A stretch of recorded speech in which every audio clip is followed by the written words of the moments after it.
Oren, I mean, I'm glad to see you, but I'll tell you, I'm a little depressed today. What's going on? Well, I mean, I don't know how to say this because I don't want you to think that, I use you for Molovin Farms or anything like that, but I'm just missing peach season from Molovin Farms. I mean, it's such a great time of year, and there's no other peaches quite like the ones you guys grow, and the fact that I can't get them all year round. I understand why. But if I had a chance to talk to the divine, I'd probably work it out differently because I'd love to have those peaches all year round. And I mean, it must be a ton of work to make something so delicious. Like what? I don't even know how many trees do you have in your peach orchard? Well, I mean, we've had just like everything on our farm, the numbers change annually due to nature's influence. So I would say actively right now we probably have around 220 peach trees that are Okay. producing. Hmm. We have apricots, pomegranates, Right. some apple. But, as it goes, we're learning that and we're learning the hard way with the proverbial nature's kick in the nuts, Yeah. that trees don't like certain watering intervals. Hmm. They're with the diminishing of our chicken flock, the Yeah. hen, Yeah. because of the coyotes. We're not getting them fertilized as well. Oh God. Our, Yeah. our whole our whole process was this symbiotic relationship between the chicken and the peach, Right. and the peaches produce great uh, eggs, and the chickens produce great peaches by Yeah. pooping around the Yeah. trees and foraging. And it was a wonderful thing that the coyote disrupted, but we get it, but dude, farming is freaking hard, dude. Yeah. We have 3 acres, and I love it. I'm so happy we do it, but to actually, we don't make a profit on our farm, Pete. Right. Right. Yeah. you know Right. Right. This is a hobby so farm. Yeah. yeah, but if that was our like means of making a living, Hmm. I'd look like some emaciated, you know, guy who Right. living in a cardboard box right now. Yeah. So I have a tremendous appreciation for those who can do it, week in, week out, day in, day out, and not only produce great food, but make a profit doing it. So, I mean, listen, I got a little bit of the inside scoop on the farm. I mean, I know how to go down and buy it right from where you guys are growing it, but I Mhm. know part of, and I love the fact that the symbiotic relationship between the animals and the produce is part of, we talk a lot, and you have that lovely cow that, I've drank a lot of milk that you guys produce, A2 milk. Um, but I've seen that you have brought your goods down to the farmers market, Mhm. and that's been an outlet for you to connect to the community to sell things, and that puts the farmer directly in contact with the eater, and I'm sure at times with maybe even chefs. I mean, what was the farmers market experience like for you? Well, I would say that, as a grower, as a farmer, um, it was a huge billboard for what we Yeah. do, and really attracted people to our farm to come and purchase on site as well, which my wife Diana, started Yeah. doing a couple years ago, and we didn't think that would be possible before. But these are folks who are, very consistent farmers market customers. Right. They're there every Saturday. Hmm. And but now you have this opportunity to connect with the farmer. And I like to say, to shake the hand that feeds you. Very That's nice. Yeah. borrowing that from Michael Pollan. It's a great, I love it. It Yeah. just encapsulates a lot of what we're talking about. And but yeah, once you get to know each other, it becomes a friendship, in a sense, a relationship of, what foods are you producing? So there's certain things that farmers cannot bring to a farmer's market. Okay. So those value added items, you can typically only sell on farm unless you have a pretty robust commercial kitchen, which a lot of farmers Yes. can't do, Right. and so it's really neat to be able to go visit a farmer on their farm, find out what value added products they're making that they can't bring to the farmers market. I'll give you an example. Yeah. Tell Uh, me about. Diana came up with an ingenious method of reducing the waste in our peaches. It's just a shame when you grow something and put so much into it, Right. to see something not be able to get utilized is really sad. Now I will say the peaches feed the chickens Hmm. in our time of abundance hens. So that's a good thing. But um she was able, when if a peach has not fallen from the tree, she was able to but it's not it's over ripened, or Right. maybe had one too many bird pecks, or whatever the case may be.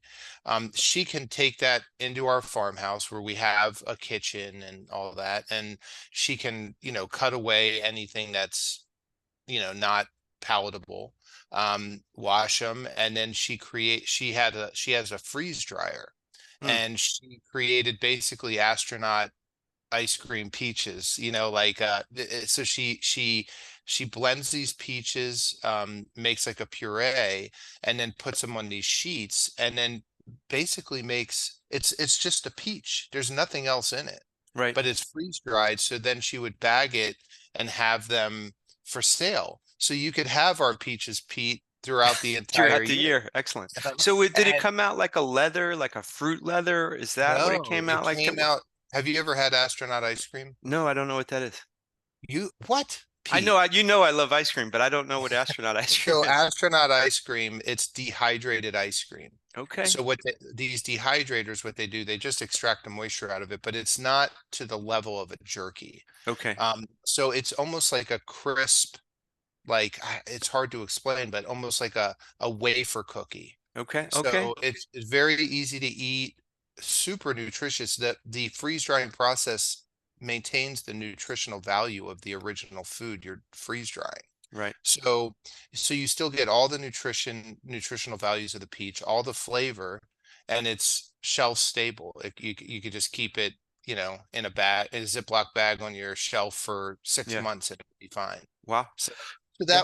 but that's an example of something we could not sell at the farmer's market. Okay. Because it's processed in a way. Exactly. Yeah. We would Yeah. have had to go through an incredible amount of, regulatory processes to bring it off the farm. But Yeah. on the farm, it's no problem. Arizona's pretty good about that. So, Well, we talk a lot about sort of the virtuous cycle of the connections between the different parts of this chain, the grower, the buyer being either the end user, meaning the buyer's going to bring it to their home, or the chef who's going to bring it to a restaurant and then transform it into their art. And then obviously at the restaurants, the consumer, the diner, the eater at the end of the road there. Um, and you have growers, and then you have processors on the protein side where they may have animals on site, and Joel Salatin's got famous descriptions of how they process their chickens and how mhm, their alternative methods of harvesting their chickens end up being cleaner than the chickens that are processed in the FDA approved yeah. facilities, because he does them outside in sunlight and air, and turns out that there's a lot of benefit to that.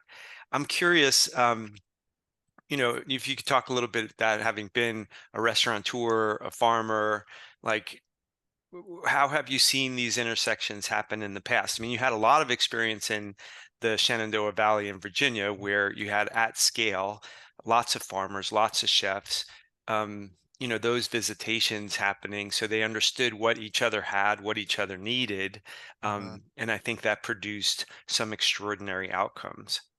Yeah, yeah, for sure. And that's a big part of it when we talk about the chef, restaurateur, and their relationship with their producers. Okay, Hmm. so just looking at it more globally, we've talked in previous episodes about how a lot of restaurateurs and chefs have gotten into this, um, have gotten into this purchasing relationship with local farmers or producers because they care about where their food comes from, Right. mostly for quality purposes. They don't think about the ecology. They're thinking about quality. That's how I got into this. Right. So, Flavor. but yeah, flavor. And so and part of that is also animal husbandry. How do these people take care of their animals, if it or their crops, so to speak. So the farm visit, when you want to go buy something from a farmer for your restaurant, or a farm dinner, whatever you're doing, yes, you need to go visit that farm. And it's not just a trust issue, a factor, like, Hmm. oh, I got to make sure this guy's doing it right. Right. It's more about developing an understanding between each other of the products that that farmer is his goal or her goal is of producing. And then the farmer gets to understand what it is that that chef or restaurateur is looking for. And I've gone back in DC and here in Arizona, actually with Farm Boy, I just did it on my own instead of as a group. But Hmm. in Washington, DC, in the Shenandoah Valley, I had that organization where we would do farm tours with like 15 Mm. 20 chefs and restaurateurs, and it was a dog and pony show. Okay, Sure. the Yeah. Yeah. farmer gets to show their pristine, beautiful rolling hill pastures. Oh, here's a baby lamb, like, Hmm. it's a way, but you're meeting the farm workers. You're meeting the farm workers, you're meeting the family, like maybe a son who Yeah. 4 years from now is going to be working on the farm. Um, so yeah, so it's a great experience, but it also, from a strict procurement standpoint, a menu engineering standpoint, it helps you to uh, uh, really understand what that product is and how Right. to serve it in your restaurant. And I like the idea of, once that product's coming into the restaurant, that farmer is, if geographically it works out, they can come in and speak with your staff. Yes. So I think I told you I was at the Good Food Forum, and I Yes. had the chance to sit next to one of our podcast guests, Tim Peterson, Right. and we continued the conversation. Uh, while we were there and watching Don Guerra's keynote speech, and Right. in between breakouts and all that, we were able to talk. And he really went a little deeper into why he prefers the direct to consumer over selling to Okay. restaurants. And he said it was more of a personal thing. Like, he would go into Hmm. restaurants that said they were serving his beef, Yes. and it would be like no one would know what they were serving. Yeah. Uh, or they didn't really have it. They didn't order it that week. So there was all these issues, and he's like, I just, there's so many people involved in a restaurant that are going to make my product, sing to the guest. Are they cooking it properly? Where if I'm dealing directly with the consumer, I know all I have to do is talk to that consumer, and they're going to handle my product well. Hmm. So I think, you know, to avoid that distrust either way, meeting at each other's locations is important. The staff knowing more about this farm and getting to meet the farmer themselves, that's important as well. So I think, and then the processor visits, if you're buying meats, yes, getting to know the farmer, making sure that that product is going to work in with your cooking style, and then meeting that farmer at the processor where if they don't have their own, where they're processing their beef, that's important as well, because then you can help shape what it is that you're looking. If you're getting a pig or a lamb, how do you want that broken down? Yeah, Um, right. you know. So the restaurateur, the chef, is going to have a level of sophistication in terms of what that conversation is like. But as a non-professional chef myself, there's a lot of value that I've experienced making.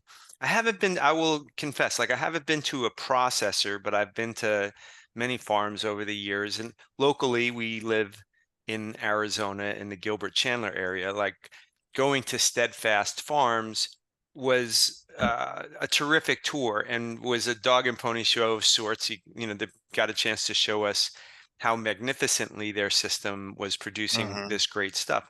And sometimes you might talk to people about how to get kids to eat vegetables, and they talk about growing the vegetable, and the kid's much more likely to eat something that they had a hand in growing. And I find an analogy to visiting a farm where you're, the kid is connected to the fruit or vegetable that they're growing. Going to the farm, you're connected now. You shake the hand that feeds you, Hmm. and that food is no longer, where does peaches come from? Well, they come from a little basket sitting on a shelf in a store. Well, that's not Hmm. exactly true, is it? They're coming from uh, a store.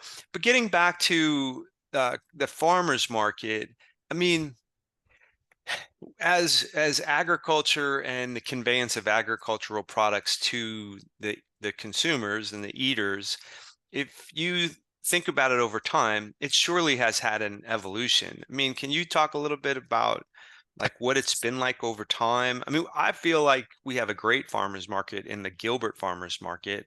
Um, there's an incredible variety of things to bring home that is an Hmm. alternative to buying them at a restaurant. And I'm shaking the hand that feeds me frequently in that regard, Hmm. both in terms of produce and even like my favorite tortillas, Benny Blanco's tortillas. I mean, Christopher's there and get a chance to pick Hmm. up his product, say hello to him, Yep. and ask him questions like, "Hey, where are you getting your flour?" and all of that. And I'm getting to understand the entire chain of events that happens that ends up in my burrito. So, Yeah, no, exactly. And you're right, the Gilbert Farmers Market, there's some great ones in the Phoenix metro area, the Valley as we call it. There Gilbert is probably the best in the East Valley. Downtown Scottsdale Farmers Market is yes, is excellent. is Yeah. just as good. And then the Uptown Farmers Market is another popular one. Here's what I like about Gilbert and to an extent downtown Scottsdale. Gilbert, Hmm. I think, does it the best. It's right in downtown Gilbert. It's Saturday mornings. I think in the summer it's like 7 to 11 a.m. and then winter it's 8 to noon. And so, but you're right, you're parking in downtown Gilbert where there's all these great restaurants and shops. Yes. So you can literally make a day of it. You could go to breakfast, get there a little early, go to breakfast somewhere, Hmm. right around there, and then go get your groceries and go home. Or the other way around in the winter when it's not, Yeah. Yeah. 1,000 120 degrees. degrees out. So, but that's a great setup, and it's working together. It's the merchant mix, but the farmers market itself at Gilbert, it's so incredible. Like it was great to be a vendor there. It is great to be a vendor there. Hmm. Um, but going there as a consumer, I kick myself for not going there when we don't have the stand set up, which is usually only during peach season now. But dude, like you could get booze there. As you mentioned, tortillas. Uh, there's multiple farms that sell meat, Yes. direct Yes. to consumer meats like Hartquist Hollow and um, there's one, it's like well hung meats. Yes. Right. So, Right. Yeah. They do the dry. Yeah. but yeah, so there's some, and then Sonoran pasta companies there, That's and right. I know those guys do a great job. They support local grains as well, like Benny Blanco tortillas. So you can, so are you spending a little bit more money? Yes, I would say per ounce of food, you're going to spend more money than if you go to Costco or wherever. Um, but you can get just about everything you need there from a food standpoint. And then there's crafts and all those other, Yeah. Yeah. Fun items if things. you Right. really want to spend some time there. But there are food trucks, so you don't have to go sit at a restaurant. I mean, the breakfast burritos at at that one of the food trucks there are like gigantic. I Yeah. mean, I can't finish one. And so it's really a cool experience, but you do get to meet and talk to the farmer. The one thing, Pete, the biggest issue, I think, in the consumer farmer relationship is the amount of time a farmer needs to spend away from their Yes. crops or Right. their animals. So here's the opportunity. The farmer's saying, this is when I want to talk to you. You know, this is the time I've set aside where Yes. we're making our money for the week and I'm engaging with my customer. So please come and talk to me. So this is your opportunity to ask questions, you know. But you know, calling a farmer during the week or going to their farm when it's not necessarily a when they don't have tours set up and they're not specifically, that's going to take away from their profitability. So Right. it's you have to be very sensitive as a consumer that you know they don't have money built in for marketing and da da da. You know, these guys are just, it's like produce the food, get it to the farmer's market. I need it. I need to sell at least 80% of this to make Right. my weekly numbers, but then I need to get back to my crop. And so we have to be respectful of that. Otherwise, we're not going to have that because it's an unprofitable endeavor if you have to hire a bunch of people to do stuff when you only have one sales day a week. And Yeah. you know, Eric from Pivot Produce did a good job of explaining how he helps the farmer with that. But you know, for these guys, you know, this the farmers market now, there's no reason not to go. Whether you're a local food person or a healthy food person or whatever, I would say once a month, you should make it a point to go.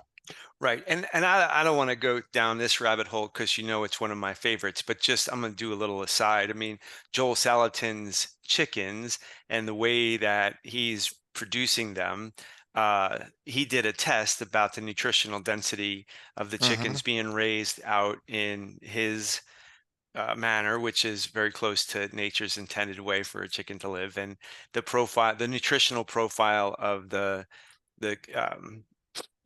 for lack of a better term, factory raised chickens at the local store. And the nutritional profile was not even close. You know, Right. his eggs were very, very different. So I will try not to make every turn of our conversation coming back to that, like the best food produced is also the healthiest food produced. And so if you want to take care of your body from a longevity perspective, when we talk about these things, it's not about just, okay, it is quaint to go do these more old-fashioned experiences.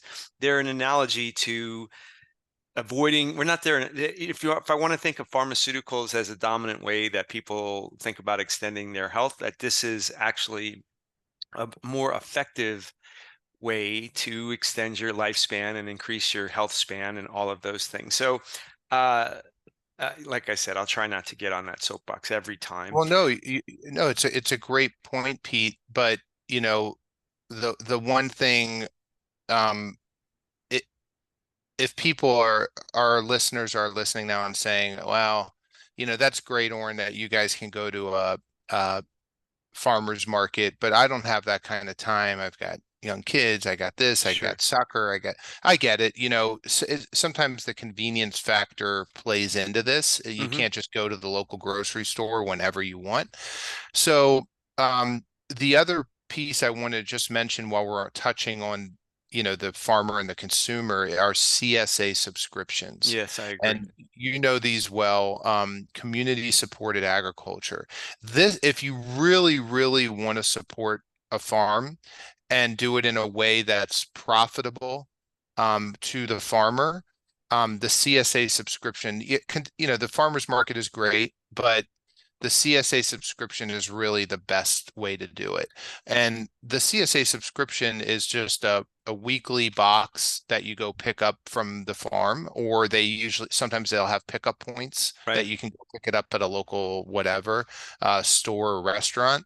Um, and they are kind of a mix of what the farmer's growing that week and has available.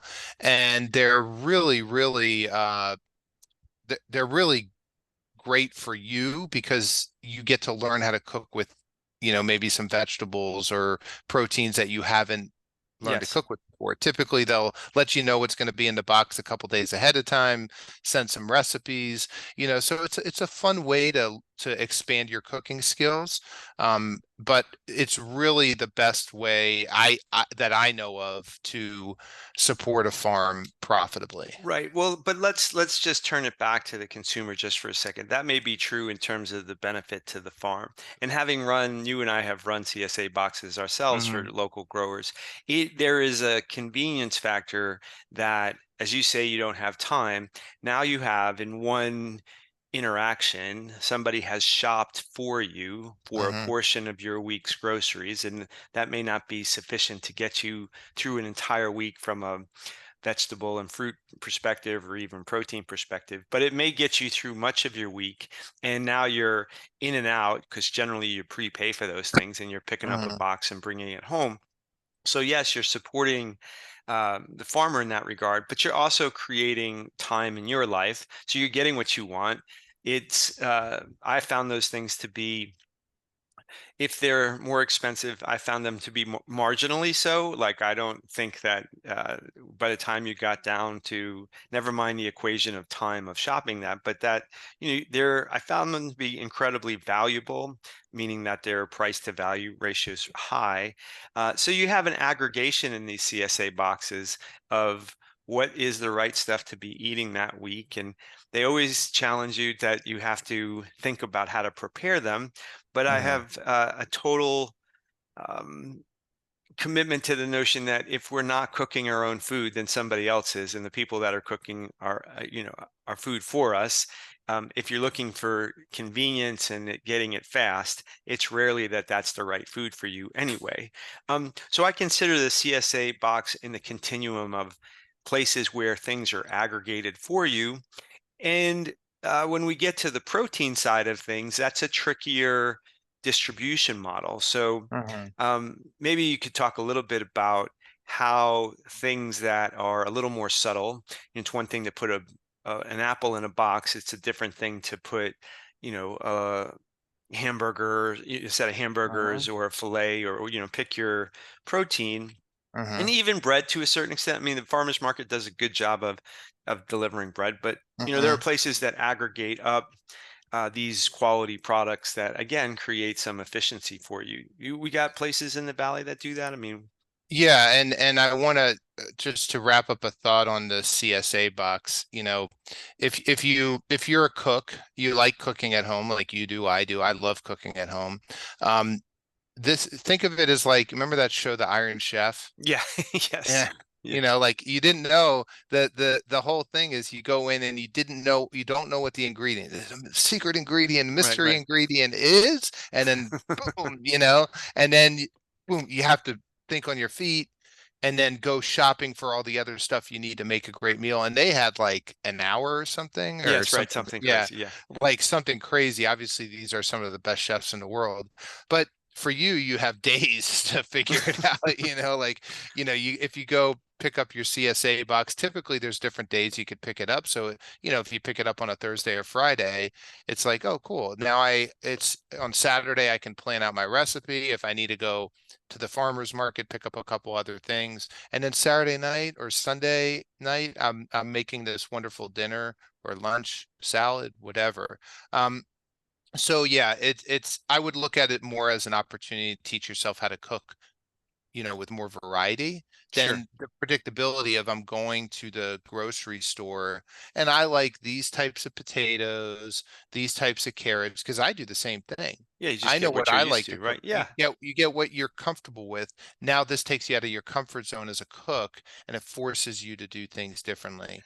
I yeah. love that. I Yeah. do, I do too. And there are some people listening that go like, I'm not a cook, so like this is a problem for me. Right. But I will, again, I'm going to be careful about my drum here. But the engagement that we're describing takes an investment of time in a sense, right? Like you have to go seek out a CSA or seek out your farmer's market, and your grocery store is what you're used to doing. So the engagement continues into when that food comes into your house. And cooking, who was it, Anne Wingmore or something, Winmore, I can't remember her exact last name, but food's going to be your your safest, most potent medicine.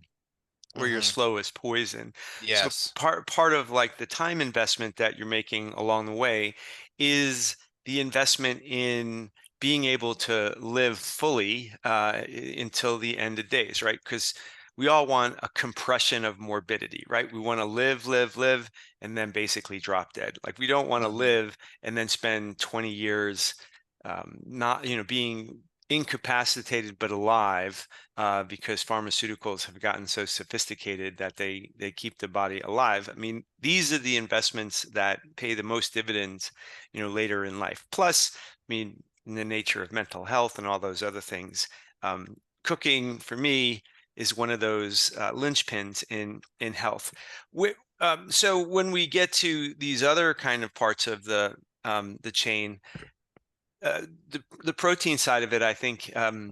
we used to have butchers in a much more prevalent. I'm from New York. When I was a kid, we would go to the bakery and we would go Hmm. to the butcher, and then, I Hmm. mean, we had collecting the food for the week involved more than one place.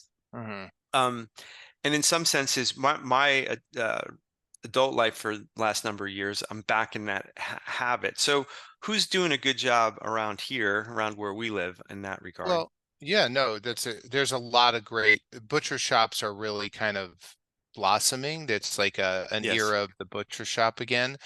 But it depends on what you're looking for. If you're looking for just great meats, right? Like there's a butcher shop by us Yes. that over I think on Arizona Avenue that they they butcher everything there in the store. But it's a prime product from the Midwest. Hmm. It's not a local beef. It's not grass raised, but they don't hide that. That's their thing. And Sure. it's actually really good stuff, right? If you're just looking for quality. So I'm not knocking that. I've gone there. Hmm. If I don't have time to go to the meat shop, which I'll talk about, or Arcadia Meat Market, that to me that's the next best place because at least I know who's sourcing that beef. I can look the owner in the eye, Hmm. talk to him about the different cuts, that type of thing, and I know it's going to be good meat, good beef at least. If it's Right. not the healthiest, that's another thing, but um so, but our yesterday I had a great experience. You and I grabbed a bite to eat at lunch, which was great at the source. Hmm. And then I went with my daughter Ashlyn. We went to pick up my Arizona grass-raised beef order, which I for the first time I didn't have it shipped to my house.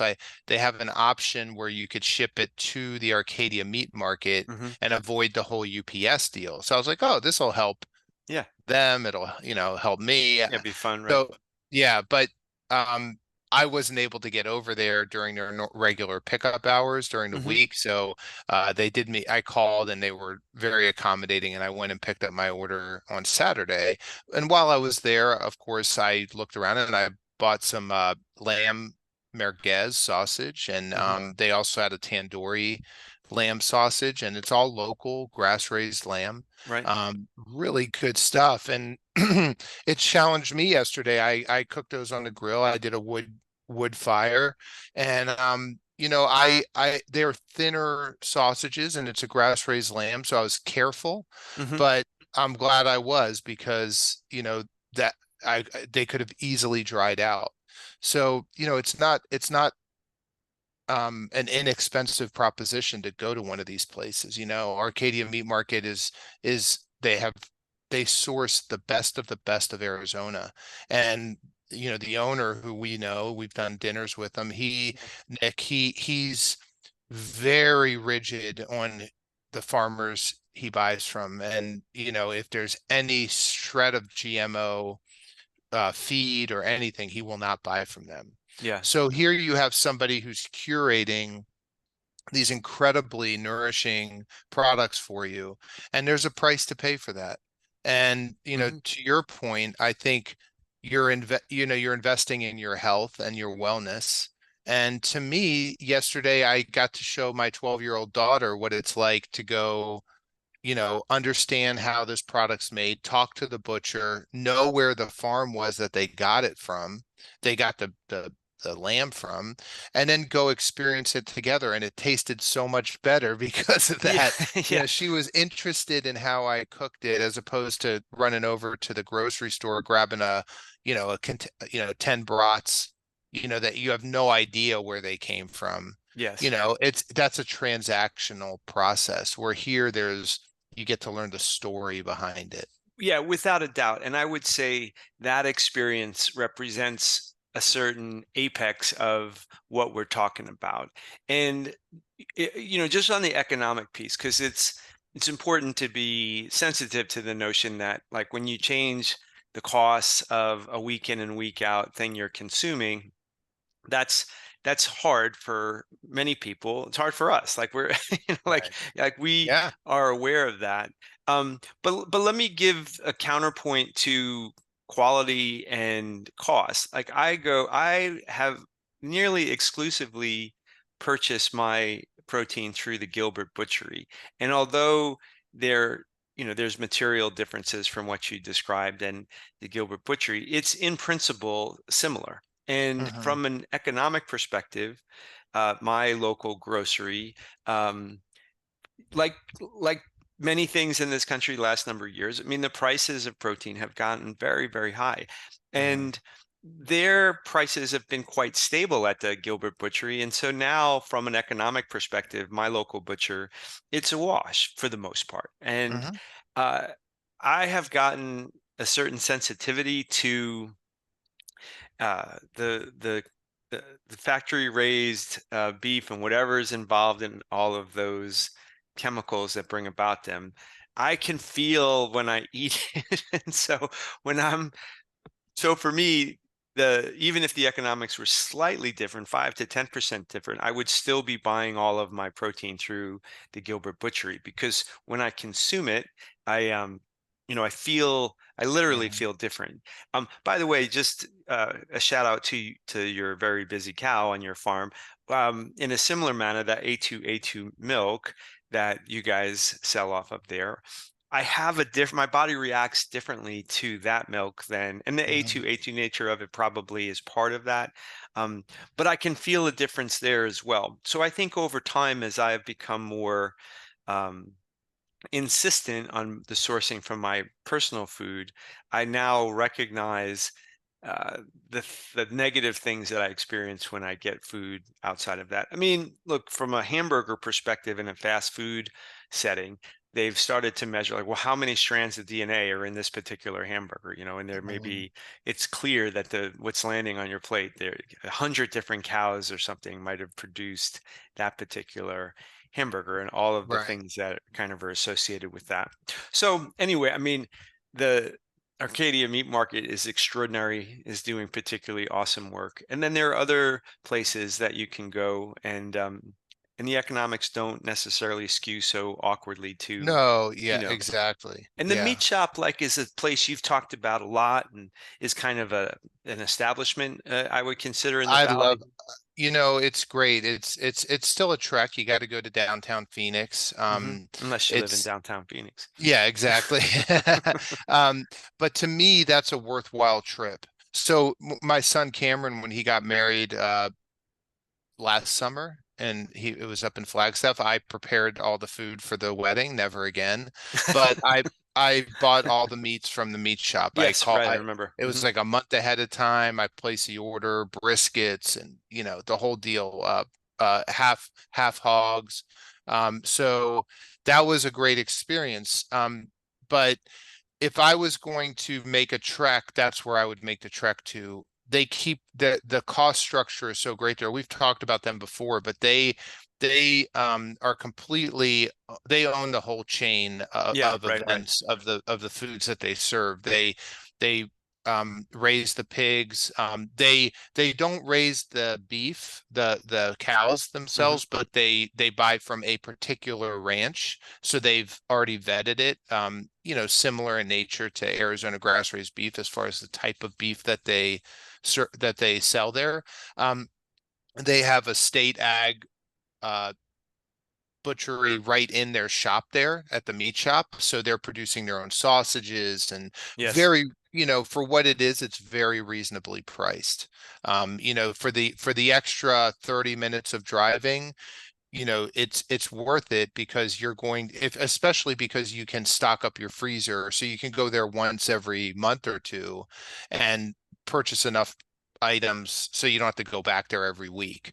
But they do poultry, they've it's really great stuff, and they smoke some of their stuff so you can buy bacons and Yes. Right. pancettas Yeah. and Yeah. things like that. So I would say that's and then they also own that they have a processing facility in the West Valley, so they're processing all their own meat. So they really do control the product, from literally A to Z. Yeah. Um, That and there's a vertical lot to that. integration Yeah. has a lot of Well, to protection me, associated with it, right? I mean, there's from a protection, but even if you don't care about the health benefits mhm. and all that, just from a pure economic standpoint, I Yes. look at that as there's no fluff in this. There's no middleman. I'm paying every cent I'm paying here is for a great product. Right. I'm not paying for logistics and all that kind of stuff, third party logistics. So to me, there's a value proposition there. And I think there's the same value proposition at a place like Arcadia Meat Market is I know that they're not buying from a mainline distributor. Um, they're not using middlemen. They are taking the time to go out and cultivate those relationships on your behalf, and that's worth something, Yes. so, but the value of that product is such that I'm not paying for marketing, which, even if you're buying cheap beef at a grocery store, look at the marketing associated with the grocery store. Watch the movie Food Inc. and you'll understand. So the value proposition, you may be paying less, but the value for your price paid is not as good because you're paying for marketing. Yeah. You're, With that. you know, Yeah. that with out of your food dollar, probably like 20, 30 cents of that is going just to marketing of that product because they need to get their sales quotas. So I'm not paying for the food. So imagine you're paying, $3 a pound for grocery store bought beef, but you're paying $10 a pound for something from a local place like we've been talking about where the sourcing's done and all that.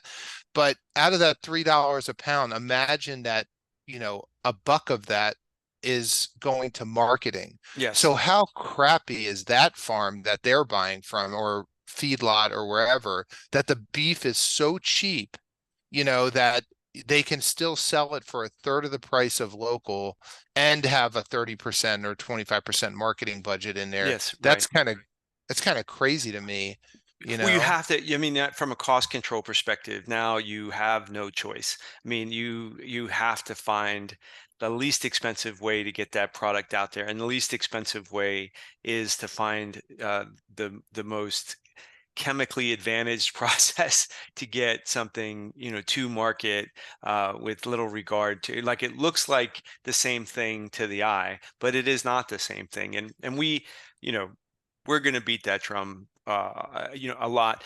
And we're not the only ones, right? I mean, there's a lot of people talking about these connections that have much larger microphones than we do. Yeah, And like, absolutely. if people don't want to listen to two Arizonans with, the extent of what we know, where else might people look for some evidence, maybe some more scientific backing, to these ideas? Well, if I'm a consumer, Hmm. and I want to know more about the food I'm putting into my body and into my family's bodies, Right. like Yeah. what are we doing to ourselves here? I would say there's two great sources. One is I talked about the movie Food Inc. We've talked about that before. That was basically created off of the concept from Michael Pollan's book, The Omnivore's Dilemma, Yes. which is an incredible book about the state of, agriculture and food in our society. And that book's been around a while now, Yes. maybe decades. So, Yeah. so, Food Inc. really does a great job of understanding where food was, and that was really the what brought it into the public eye, the food crisis from that standpoint, that we're still producing food for the masses without any regard for value. And that value, when I speak of food value, I speak of health, Right. wellness, so what are you paying for? So Food Inc., if it's $3 to rent it online, Yeah, it's rent worth it, it. like Yeah. do it, it's worth the watch. Watch it with your kids. Uh, and then Joel Salatin, you mentioned him. I was blessed that, I was able to go actually do a farm tour at Polyface Farms and meet with Joel Salatin, Right. who's like, he's the one who got me into farming. That's right. And he was so a book I read when I was 20 years old was Family Friendly Farming, which was his first book about how to have a homestead and how to grow your own food. And then he's just become Food Inc. and the Omnivore's Dilemma made him a superstar. And now he's the voice for small farms, I think, in our society. And he's very opinionated, Yeah, but he's become a kind of a larger than life figure in this conversation because he's got a powerful personality, but he is a super smart man that yeah. doesn't make these claims with the notion that he's trying to this is the marketing of his things. He is trying to make a point in the world in addition to building a real business, and he's careful about that. Like, I think he describes, if you want to do these things, there's a way to have an intersection of things grown the right way and things grown in a way that you can have a business out of this, not just a virtue of, oh, I'm doing something for the world that's good, but that you can do it uh, right, meaning both right from the health and flavor perspective and right from the business perspective too. I mean, I like that about him. No, he is, and I will say this, that going and actually visiting his farm, it gave me even a deeper appreciation for him and what he does. Because when if you look on Amazon, you'll find, maybe 8 or 9, 10 books that he's written. Yes, right. One that I like, that I've read, that's, I think, a good overview of a lot of different aspects of how we live in our society is Folks, This Ain't Normal. That's a really good one. Yeah, I've read that too. If and so, he gets a little political in it, but it's more about, how, you know, the maybe governmental agencies are disrupting in a negative way the value of buying food from your local farmers, and they're making it more difficult and more costly for us as a consumer. So I don't think he's in my the way I interpret it is he's not opposed to government. He's opposed to Yes. government creating these vanilla regulations that benefit the large industrial producer and make it almost impossible for the small producer to participate in the marketplace. And so he does a great job of explaining that. But it's a working farm. He's very pragmatic.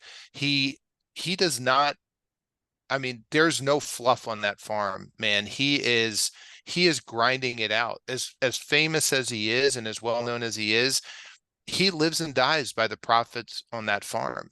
Yeah. And what he's doing there is unbelievable. It's like the Harvard University of Yes, right. farming. Right. He has these programs where you could go through, and then he graduates farmers and they go out and do Yes, their right. own thing eventually. So he's great. The other one I would say, well, we talked about it, Food Inc., Omnivore's Dilemma, Michael Pollan, who's a wonderful writer. And then, Polyface Farms, Joel Salatin. He has another book called Salad Bar Beef, which I think is really good if you're into beef. Hmm. Maybe you're a competitive barbecue person or whatever. Right. I think this gives you an edge, to understand how beef, uh, the difference between beef that's like we talked about with Tim Peterson, that's out, the animals are out exercising every day. What that does to the quality of the beef is pretty cool. Um, yeah. Let me make one pitch for, let me take the last one here, because I'm a big fan of this Netflix special called Chef's Table. Mhm. I'm a fan to the extent that I will say it actually changed my my life in a certain sense because Hmm. it tells the stories of these chefs and the underpinnings of why they do what they do. So season one, episode two is about Dan Barber. And if you want to take these ideas to some, I don't know. I mean, I feel like Dan does it in a very sophisticated way and takes these ideas to the extent that now has a seed company and where he Hmm. is growing bespoke produce based on wanting particular outcomes. Um, and he has a ton of stories about ways in which he's evolved, things that he did in the past that he thought were consistent with his values. Um, Tried them, recognized that, oh, wait a second, I've missed the point. Like Hmm. selling, these yellowtail tuna dishes to people about, local sustainability and recognizing that, hold on a second, I've entirely missed my own point. Hmm. Um, but if people want to learn, let me make a plug for that segment. And you and I like that book he wrote called The Third Plate, which has a lot of descriptions of the ways that food can be raised in a natural manner to produce incredible outcomes, like foie gras out of Spain, and ways in which the Iberico ham is being raised, and how the intramuscular fat that makes that uh, ham so Hmm. that pork so famous actually being a product of those pigs being raised in just the right way. So those are a lot of resources that people can explore that I think are distilled in pretty elegant manners that you can learn a lot in a short period of time that Right. will kind of shore up all the things we were talking about earlier. Well, the one thing The Third Plate by Dan Barber is the book I've given away the most in my life. I want to look at my Amazon account. I'm going to say I've probably purchased 100 copies of that book. Of the third And I, plate, yeah. yeah, and I only own one. So, Right, so yeah, yeah, yeah. I give it away to everybody that I think who's involved or is thinking about getting involved in this type of procurement or Yes, endeavor. And whether, I'll leave it at that. It's an incredible book for the industry. For if you're a cook, if you're yes, an yep. amateur cook, if you're a caterer, if you're a chef, if you're a restaurateur, if you're a grocer, it is a must read. But here's what I learned from that I didn't know before, that I didn't think about before maybe, was how thoughtful agriculture understands and works with nature, good or bad. He's all about the cross section of cooking and how that affects our ecology. Yes, And that's his main goal, is to understand with every bite that we take, we are investing in a good ecology yes, right. for our future, or maybe a not so good ecology. So that goes back to the value proposition. If so, as a consumer, and I'll wrap this up quickly, Pete, but as a consumer, if I'm making a choice here in Arizona of, do I go to the meat shop, or do I go to Arcadia Meat Market, or do I buy online from Arizona Grass Raised Beef? Do I go to the farmer's market? Or, you know what? I mean, that's a 20% increase per ounce in the foods I'm buying. I'm just going to go to the grocery store. Okay. So that 20% increase in cost, I'm just using that as a round number. It Sure. might not be that much. It might be more in some cases. What is that what is that money buying me? What is the value for that extra 20%? So I know that there's health and wellness benefits. Hmm. I know that I'm going to, challenge myself to be a better cook if that's important to me. So maybe neither of those two things are important to you. Okay. But I would say that nobody wants to die a horrible long death. Right, right. So if I can spend a little bit more money on my food to buy me less time in the hospital later, that's a good investment, I think, in myself.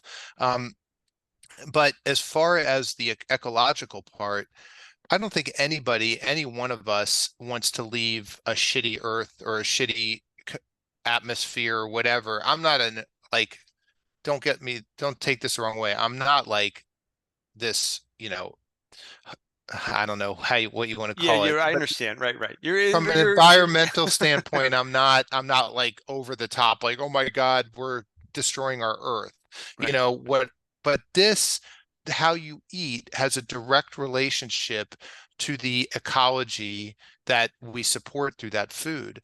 So if we're eating Arizona grass-raised beef, we're supporting a better ecology. We're supporting better forests in Arizona, which means I can take my family hiking and the trees aren't dying everywhere. Yes, right. It's beautiful, pristine land. How we raise our animals, animal husbandry, how we plant our crops has a direct relationship to how we use our earth, right? And so I'm a hiker. I love going and sightseeing. Most Arizonans are. You take advantage of what we have here, which is so special. So you don't want to see it, you don't want to walk through somewhere that looks like the land's dead, right? You want Yeah. to see bushes and cacti and All this stuff. Yeah. wildlife. And that's what this type of agriculture supports. So you're investing. Michael Pollan has a great slogan that I used a lot for Farm Boys. You have 3 votes a day, breakfast, lunch, and dinner, Yeah. right? That's yes, And right, right. so you could do so much with your food dollar if you're thoughtful about it. And just know that you can make an impact on your immediate surroundings ecologically, on yourself by investing that, let's call it 10, 20% more. I think Right. it's a worthwhile investment. And look, the other like platitude is you can pay me now or you can pay me later. And Exactly. my wife used to practice naturopathic medicine, and I could tell you story after story of people that came in spending, or at least the insurance company spending, $10,000 plus on medication, and that she mitigated many conditions by moving them from buying food through to-go window and buying, to buying food that was whole food. So, all right, well, we know that this is going to be important, and we've had some really cool guests so far, and some cool guests are ahead of us, and so we look Mhm. forward to sharing with you perspectives of people doing amazing work in Arizona and likely beyond. Uh, Warren, thanks again for another great conversation. I'll talk Pete, to you. will I see you on Saturday at the Gilbert Farmers Market? I will tell you, I'm there every Saturday. So Okay, I I'm am, gonna meet you there. yeah, I'm there. I'm a regular. I'm a frequent flyer. I have, I have my regular things that I get, and then I'm always curious to see, what's new. So I All will right, see you shoot there me a for sure. text when you're on your way. I'll I, meet you there. that sounds good. All right. All right, brother. All right, brother. Take care. Take care. Bye-bye.